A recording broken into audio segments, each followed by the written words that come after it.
Like, this is somebody who has defeated every single odd that's been put against him from his Division II college career to getting onto an NFL roster in the first place. Good morning, Courtney. How are you?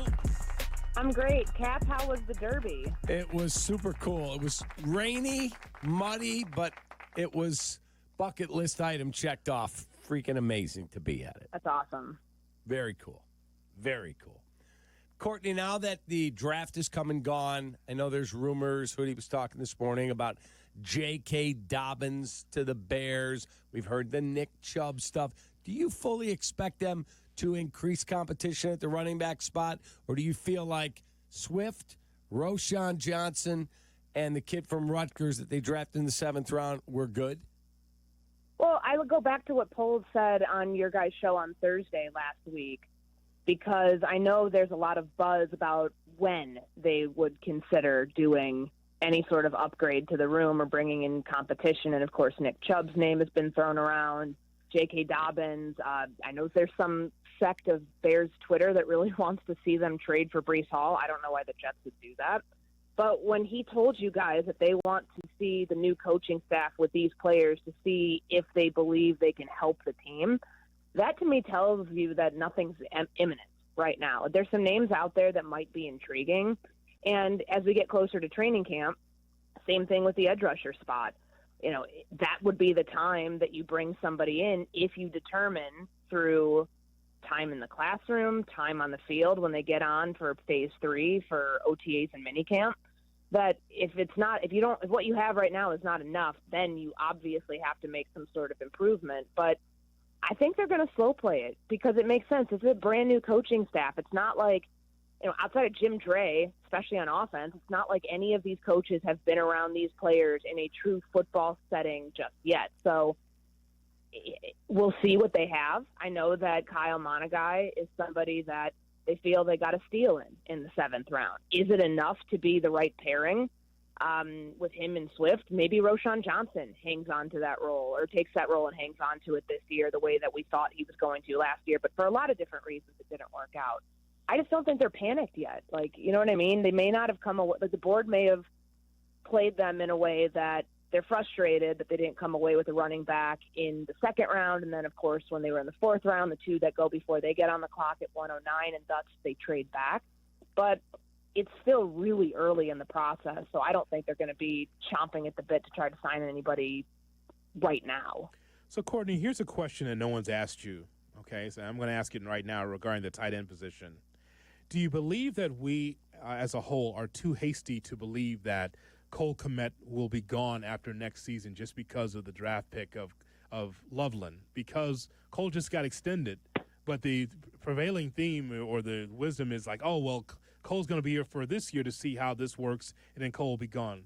Could we see Cole Kmet longer than just next year?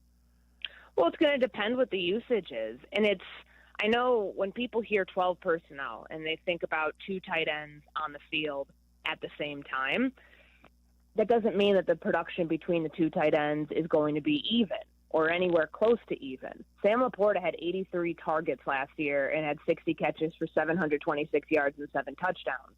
Like, the next tight end is Brock Wright. He was targeted 16 times. That's your tight end 2 in that offense, and he had 100 yards and 2 touchdowns.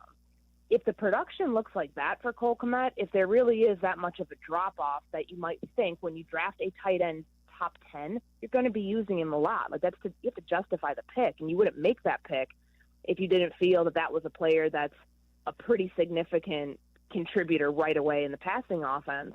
But I think it's going to be a motivation season for Cole to make the most of his targets. And the Bears keep saying that he's going to be a big part of the offense.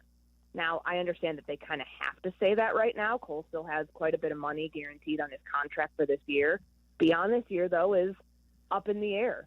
If they go into this and they realize this is an indispensable player, like, we can't get rid of him from a lot of respects, from leadership in the locker room. He's a captain the last couple of years, from what he does in the red zone, with his blocking too. If they determine that this is somebody who is an all-around tight end for us, we can't get rid of him, then yeah, he's here beyond this year. But I think you and I talked about it on Friday, Hoodie. Like, I see the Zach Ertz and Dallas Goedert situation, and that's just like one of several that are examples of this in the NFL, where you have one, tight end that gets drafted, and the guy that you have slowly gets phased out. Like, we know he's going to be here this year. I know that over the next couple months, you're going to see all of these articles that come out as we get ready for the regular season about veterans who are, on the verge of being cut or at risk of losing their jobs. I'm sure his name will pop up a lot.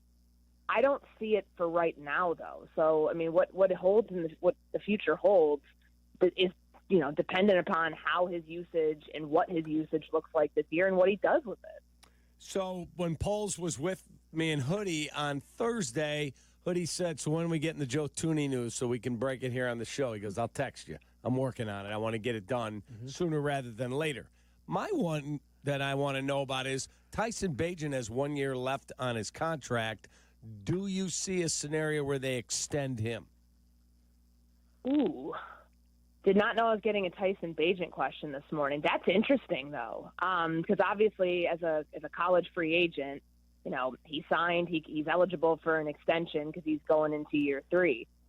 They really like him, and even when they signed Case Keenum, the expectation is that Tyson stays quarterback 2 regardless. And I think we've known that for a while of how they felt about him. Even last year when they had some veterans who had a little bit more experience than him, Tyson never wavered from being QB2. So that is one that I can't see a scenario where they let him walk out the door. They love him. Like, even this new staff, like, this is somebody who has defeated every single odd that's been put against him from his Division II college career to getting onto an NFL roster in the first place. I would say that would be one of the more likely extensions. I just don't know when for that one because, there will be, the whole reason, if we go back to 2023, the whole reason that they didn't put him, they had to sign him to the active roster, and they've never, ever toyed with the idea of putting him on the practice squad is because they know somebody's going to poach him because he's that talented, and he started some games for them. Like, he's somebody that they want here. So, yeah, I think that is probably one of the ones maybe like a little lower on the priority list right now, but one to keep an eye on. Your thoughts on Josh Blackwell? Do you believe that Duvernay, since we're doing deep cuts, Yep. can I ask you a Josh Blackwell question? Well, it was so funny when Richard Hightower talked a couple of weeks ago. Yeah, we really are going way down the depth chart. When he said, like, you got to, we already have Devin around here. You've got to earn the right, more or less, to be called by your first name. So we're going to call you Duvernay for right now. Right. Like, they want to have competition at that returner spot. And, you brought in somebody who was a first-team All-Pro a couple years ago. And that's, I would imagine they did that not for receiver depth, because if you think about guys in the slot, that's why they brought in Zacchaeus. So I think that's probably his job to lose at this point, and that when we start seeing – they rotate a lot of guys back there, though. Yes. I mean, don't you remember when we've seen DJ Moore and Roma Dunze back? They're like, yeah, there's no actual way that they'd be used as a returner in games, but they have the ability to do it if they need it in a pinch or if it's a decoy on a trick play. But, yeah, I would imagine that even though they did give Blackwell the extension, they kept him around too, that Duvernay is in line for that spot. Cap, I'm really interested out of everything that we see right now in this draft in Ozzie Trapillo. I want to know what that looks like. I mean, at 6'8" in that size, I can't wait for us to get to camp so we could actually see him in person. That's going to be really interesting, won't it? Courtney Hoodie makes a great point on Ozzie Trapillo because we played shot or no shot with Poles, and the question was shot or no shot. We panicked too much about left tackle and rush edge, and he said shot. Like, he got right into it. Well, what did you expect him to say? Like, yeah, all the panic's worth it, guys. Like, I don't know how to do my job, so you're panicking. But he could have said, no shot. We all want to see what he was like on it. Shot. I'll say I think he did a good job with the shot or no shot. I don't know if you guys prepared him for the game that he was going to play, but I thought that he was. I don't know if Flus would have ever done shot or no shot, but Ryan Poles did a good job with how he handled that. And with Trapillo. Like, I remember when I was listening to that because I was curious, like, all right, he said we want to see him at left. Does that mean that he's in line for the left tackle spot?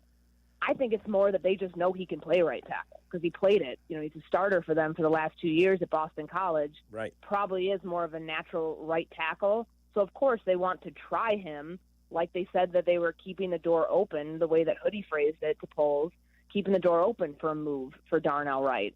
I think he gave the, cover every base 30,000-foot answer on we're not going to tell you exactly where guys are starting out right now, but by the end of minicamp, where you see guys, and this is why tracking the rep counts that when we're out there for OTAs is probably going to be more important than ever. He said by training camp they want to know so they don't have to keep moving guys around. So if Trapillo if he's that good where he can beat out, move up the depth chart over Karan Amagaji at left tackle, if that's where they're going to start him out, or if he's at right and Darnell Wright moves over to left, then by late July, early August, we should have a really good idea of what the starting five looks like. Yeah, Cap. So when you go and walk with everybody else, when PR says, all right, you want to see the drill, it's over here. Do you want to watch the quarterbacks? I'll be over there with the big guys. Off to the left when they're over there by themselves. No one watches them. I'll be there standing there watching Trapillo. 6'8", 316. Holy smokes. I can't wait to see what that looks like. And, again, the offensive line is something we talked a lot about last year. Let's see how fixed it really is with the moving parts. That's very intriguing to me. Yeah. No, it is. I mean, for me too, because I don't know. Like you think about how much they kept going back to the well on that, and I think it plays into running back too. We have given Caleb Williams the benefit of the doubt that the 68 sacks that he took last year were not solely on him. That an improved offensive line, which they fixed in one offseason. Ben Johnson said that I asked him about it at the Combine, and in a week they flipped the entire interior, and then they kept adding in the draft. That's supposed to benefit Caleb, but maybe we'll start giving the benefit of the doubt to DeAndre Swift too. I don't feel like people do that enough. Like Philly had the 8th, like they were ranked 8th in run block win rate that season that he was there and had a career year. Yet he doesn't seem to get the same sort of, I don't want to call it an excuse, but we don't give him the same benefit of the doubt when it comes to having a better offensive line in front of him. And maybe that's what he needs because he ran behind a pretty darn good one in 2023. Maybe that's what will get his career back on track in Chicago too. Courtney, have a great rest of your day and follow up on that Tyson Bagent thing. I'm going to for sure and see maybe we get something there. Yeah, no, I think that's it's an interesting one to keep an eye on now because it's not being talked about, but how on earth could they let him go when they have doubled down every single step of the way about not getting a different backup quarterback? They really like this guy, no matter who is starting in front of him. 500 words on ESPN.com, please. Thank you. That's a 2,000-word feature. What are you talking about? You got 2,000 words. You must be bored. I'm going to go talk to Travis Bagent. We're going to get the arm wrestling stuff in there that I never got to print 2 years ago. Oh, that's right. Cut and paste. That's right. Okay, Courtney, we appreciate the time. Thank you. See. Thanks, guys. Have a good week.